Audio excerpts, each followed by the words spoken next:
Hi, good morning. Welcome to the Breakfast News on Rajya Sabha TV this Monday morning. I'm Aishwarya Kapoor with you. Well, the second part of the budget session of Parliament resumes from today. All the updates on that and much more coming up in the next 30 minutes. Here are the headlines first. Second part of budget session of Parliament to resume today. Central Sanskrit University's bill among three bills in Rajya Sabha. Parliamentary Affairs Minister says government ready to discuss all issues.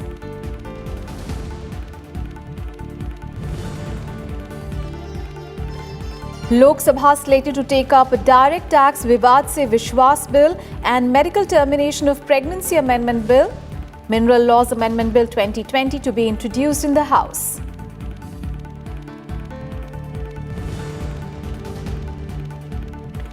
Modi government has adopted a proactive strategy with zero tolerance to terrorism, says Home Minister Amit Shah. At a rally in Kolkata, asserts that centre will not backtrack on CAA. पर लोकसभा और फिर राज्यसभा में जो budget है और जो finance bill है उसको पारित किया जाएगा. And ahead of the budget session, Union Minister Arjun Ram Meghwal on Sunday said that while the government is open for constructive debate, priority should be given to the passage of the union budget.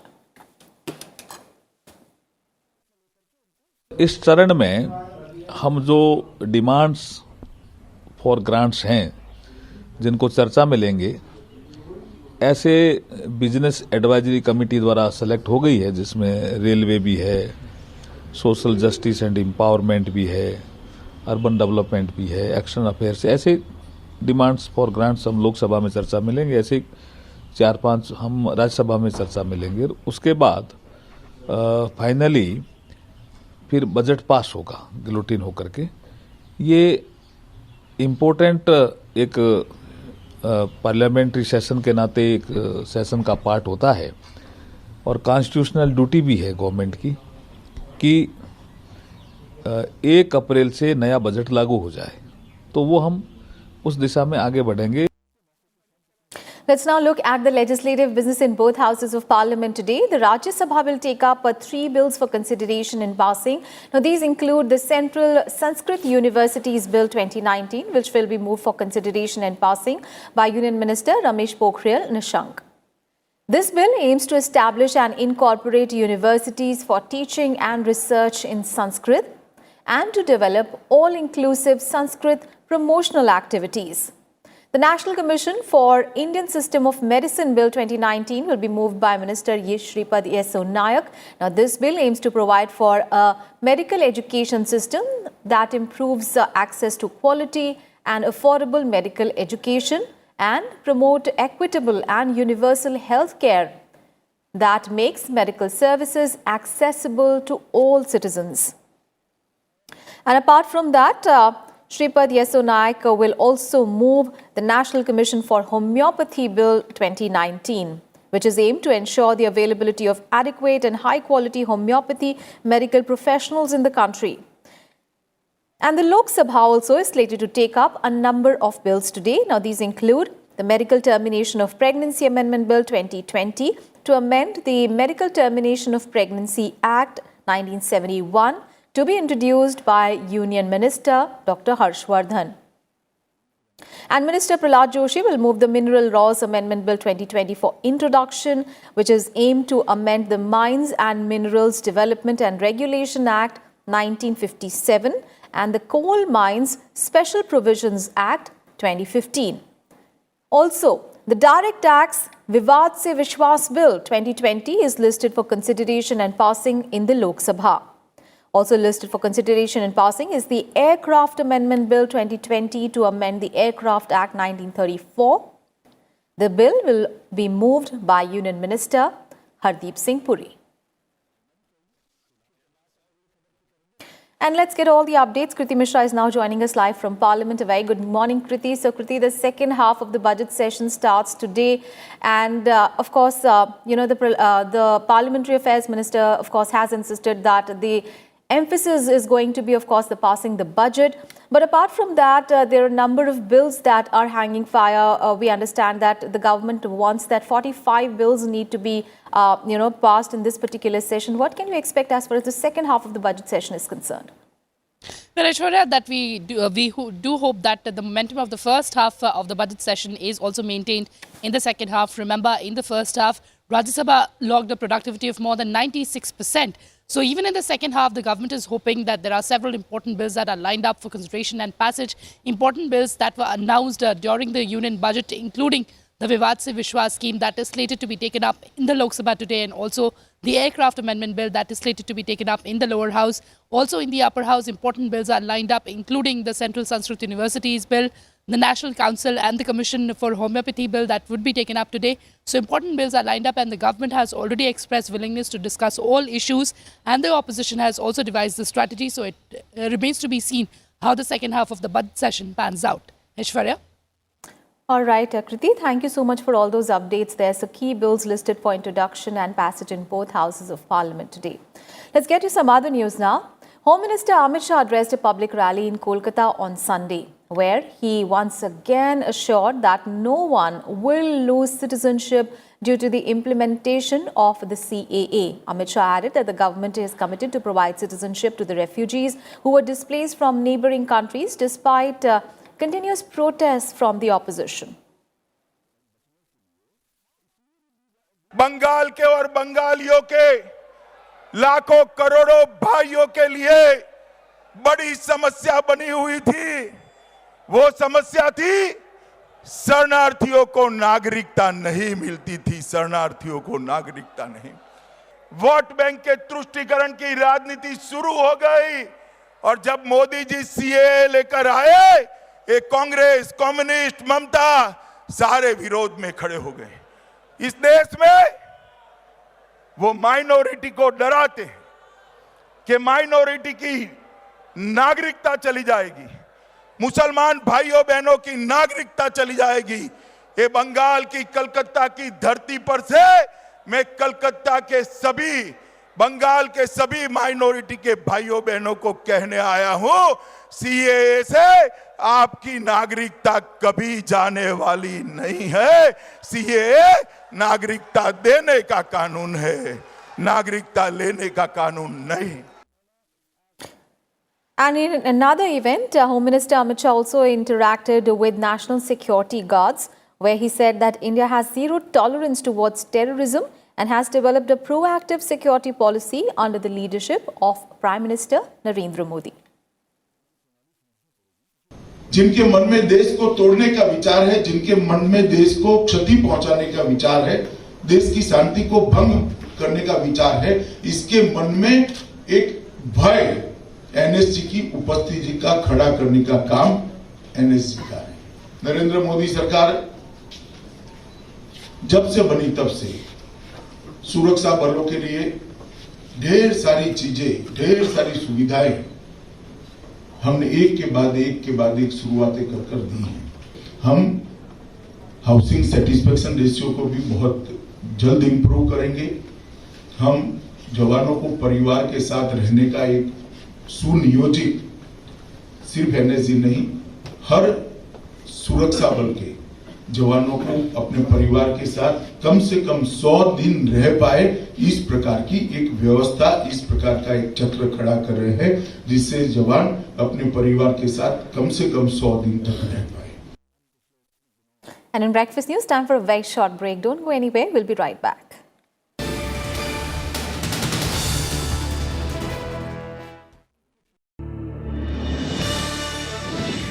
What type of Islam do you practice in Kyrgyzstan? We are a secular country. Okay. Yes, religion is not life, whole life. It's just part of life.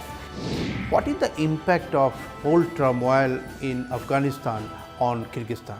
They have no any impact from Afghanistan. Right. We just like to help, maybe, if we can.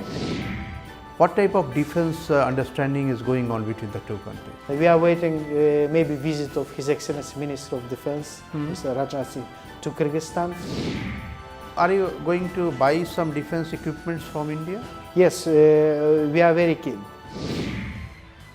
Watch Indian Standard Time, an exclusive interview with Asin Isaev, the ambassador of the Kyrgyz Republic, at these times on Rajya Sabha television.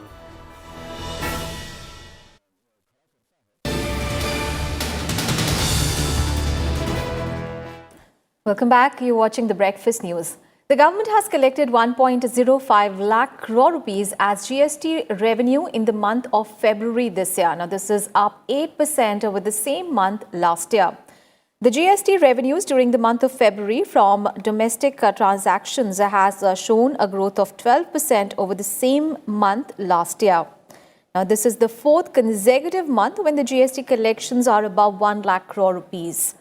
However, the collection from GST in February was lower than the 1.1 lakh crore rupees that was collected in January this year.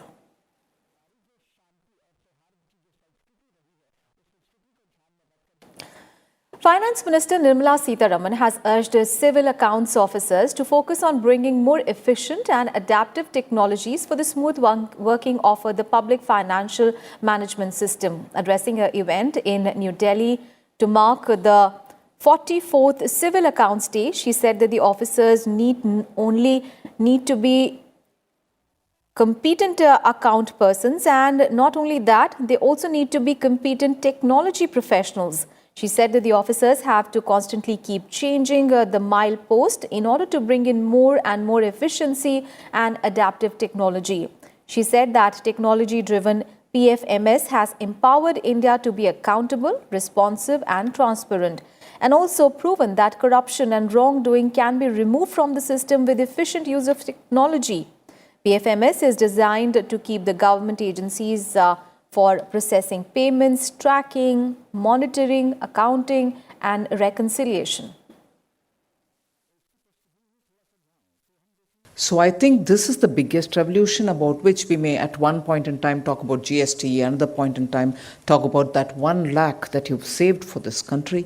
But that's not symbolic, not just symbolic. 1 lakh crore being saved for the country by efficient use of technology without really making anyone feel, sorry, you're not supposed to get things. You're not entitled. You're not saying any of that. But through efficiency and through efficiently using technology, you've proven that corruption and wrongdoing can be just moved without any kind of emotion attached, moved out of the system, and thus cleanse the system. And that's where it's very important. Technology is such a wonderful, attractive thing once you're on the top of it. But every day it changes its milepost. Every day newer versions of things come in. Newer rapid changes are happening. And therefore, to keep on the top of it is by itself a big exercise. You have to constantly keep changing the mileposts, bring in more and more efficiency, bring in more and more adaptable technologies. Technologically too, there's so much more to be added to what you're doing. So you're not just a competent accounts person, you're a competent technology person as well. So you can't afford to be saying, I'm good with this, but sorry, somebody else take care of it. You have to have both in you. News from the national capital now. The Central Board of Secondary Education, or the CBSE, has announced that the examinations of both Class 10 and the 12th in the Northeast Delhi will continue as per schedule. Earlier, the CBSE had to postpone the examinations following violence that erupted in the area. And the board said that the further delay in conducting Class 12 examination or the 10 class examination may hamper the chances of admissions in professional courses like medical, engineering, law and other UG admissions. The CBSE has also written to Delhi Police Commissioner to make adequate security arrangements in and around the examination centres located in Northeast Delhi. The board said that it is also prepared to hold examinations at a later date for such candidates who would not be able to appear for the examinations up to 7th of this month.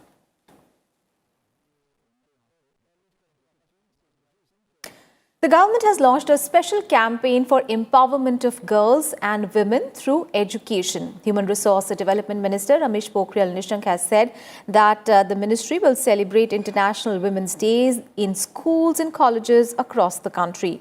The minister further said that the celebration by HRD ministry will continue throughout the year. The minister said that the government has taken several initiatives since 2014 for the education of the girl child. This is one of the reasons for the success of the scheme of Beti Bachao, Beti Padhao, whereby the gross enrollment ratio of girls across all levels of education is now higher than boys. And now an update on the coronavirus situation, and India is readying to evacuate its citizens from Iran over coronavirus threat. Foreign Minister S. Jaishankar said on Sunday that the government was working with Iranian officials for the same. Now this as the Islamic country has seen the highest number of casualties due to the outbreak outside China, where the disease originated. Iran asked India to make immediate measures to evacuate Indians from there. The communication was made in a note verbal issued by the Iranian embassy in Delhi on Saturday. And India's ambassador to Iran, Gaddam Dharmendra, on Saturday also said that the authorities are working to facilitate the return of those Indians who wish to go back to New Delhi. India, remember, had on Thursday temporarily suspended all flights from Iran. And Iran's health ministry on Sunday raised the nationwide death toll from the new coronavirus to 54, as the number of confirmed infected cases jumped overnight by more than half to 978 people. Of the newly confirmed cases, majority are in Tehran, where schools and cinemas have been closed for a second week. Public buses and the metro are still operating but are being disinfected daily. Meanwhile, India has said that all the 112 people housed at an ITBP quarantine facility are being evacuated, who were evacuated from Wuhan in China, have tested negative for coronavirus after their first taken. Remember, 76 Indians and 36 foreigners were taken to the ITBP quarantine center in the Chawla area of the national capital on 27th of February after they were flown in from Wuhan city on an Indian Air Force transport plane. And talking about the worldwide situation, the novel coronavirus has now killed more than 3,000 people worldwide, the vast majority in mainland China. The WHO on Sunday said that the number of confirmed cases of coronavirus in Hubei province increased for 2 successive days after a period of decline. Now, there have been more than 88,000 global cases of the coronavirus, with infections in every continent except Antarctica. And the WHO says that the outbreak has reached the highest level of risk for the world, with the Director General of the WHO warning that it can go in any direction. While China accounts for the maximum cases, large number of deaths have also been reported in Iran, Italy, South Korea and Japan. New cases of the coronavirus were also identified around the US, with the New York reporting its first case. Meanwhile, share prices in Asia revealed early losses after Japan's central bank promised to support markets. On Friday, the US Federal Reserve also made a similar pledge to intervene to stop further big falls on the world's financial markets. Remember, last week concerns about the outbreak had wiped more than $5 trillion from global stocks. And data released on Saturday showed that China's official Purchasing Managers Index contracted in the month of February at the fastest rate on record.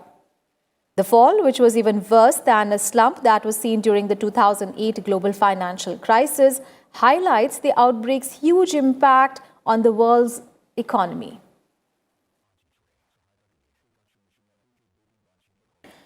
And in some more international news, US President Donald Trump has said that he would never be excited about a crowd again. Donald Trump addressed a massive rally of over 1 lakh people during his maiden visit to India on 24th and 25th of February at Motera Stadium in Ahmedabad. And addressing a rally in South Carolina on Saturday, the US President recalled the mega Namaste Trump event at the stadium. He said that the 1.29 lakh seat stadium was completely packed. Donald Trump said that he shared the stage with Prime Minister Narendra Modi, who is a great guy and is loved by the people of India.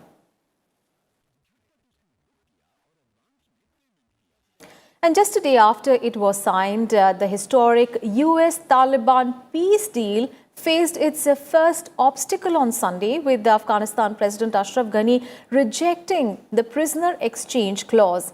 Now, Ashraf Ghani said that his government has pledged to free Taliban prisoners, has not pledged to free the Taliban prisoners, adding that the release is not in the authority of the US, but in the authority of the Afghan government.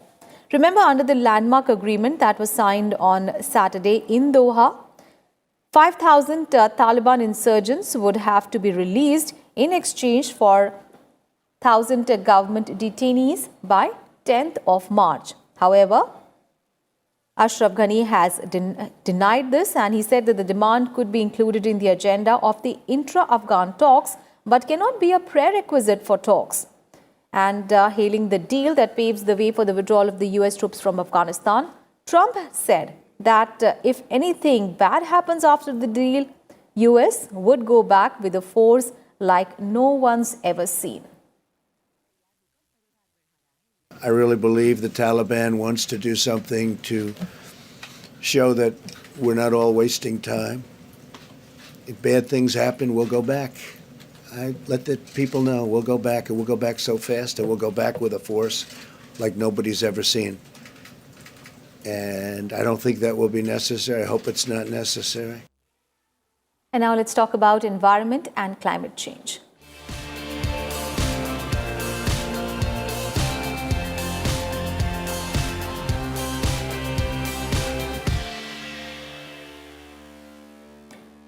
Climate change increases temperatures all year long, but in some areas, the spring season temperatures are increasing faster.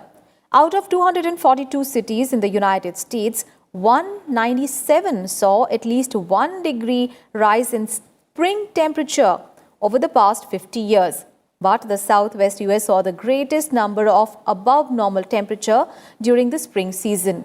Warmer weather seems not only stresses agriculture, but also leads to longer allergy seasons, which is favorable for mosquitoes and other pathogens. Warming spring temperatures also interferes with pollination, hibernation, and bird migration, harming economies and ecosystems.